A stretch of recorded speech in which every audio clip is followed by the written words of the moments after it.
En pratique, voici un exercice à effectuer. Représentez la vue de droite de l'empilement de cubes ci-contre. Alors voici un empilement de cubes. On peut voir qu'il est en 3 rangées. Il y a la rangée la plus profonde, la rangée du milieu et la rangée de devant. Voici un exemple de démarche possible.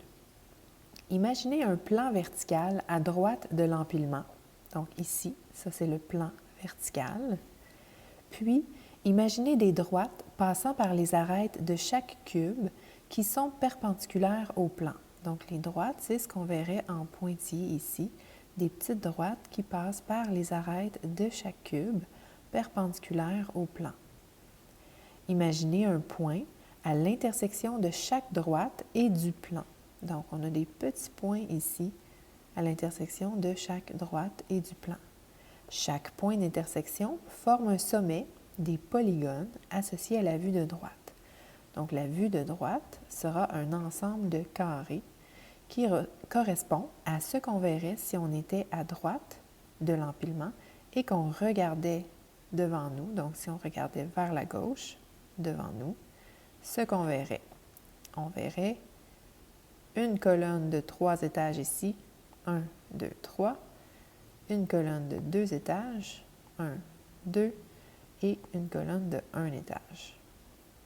Maintenant, comme c'est plutôt difficile à visualiser, j'ai créé un modèle 3D dans GeoGebra pour nous aider à voir ça. Donc, le même modèle que celui de l'exemple en pratique, si j'essaie de le faire pivoter dans l'espace tout doucement, donc je vais essayer de le faire tourner. Donc, qu'est-ce qui arrive si je veux voir sa vue de droite? Voici à quoi ça ressemble. Et là, on peut voir qu'on a la même vue de droite que celle du cahier.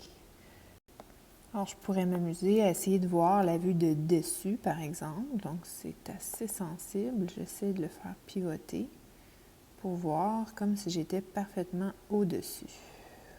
Voilà à quoi ça ressemblerait. Ça, c'est la vue de dessus. Maintenant, je pourrais essayer la vue de devant. Donc, je vais premièrement le mettre comme il était, environ comme dans la même orientation que le cahier, et voir la vue de devant. Donc, je vais essayer de le pivoter tout doucement pour me placer droit devant. Donc, voici ce que je verrai pour la vue de devant. Et ainsi de suite.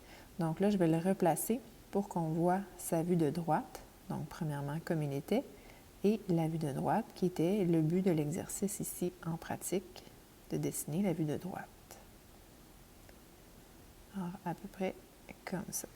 La suggestion du plan vertical ici est de s'imaginer qu'on se positionne d'un côté et qu'on le regarde comme à travers une fenêtre et on s'imagine qu'est-ce qu'on verrait.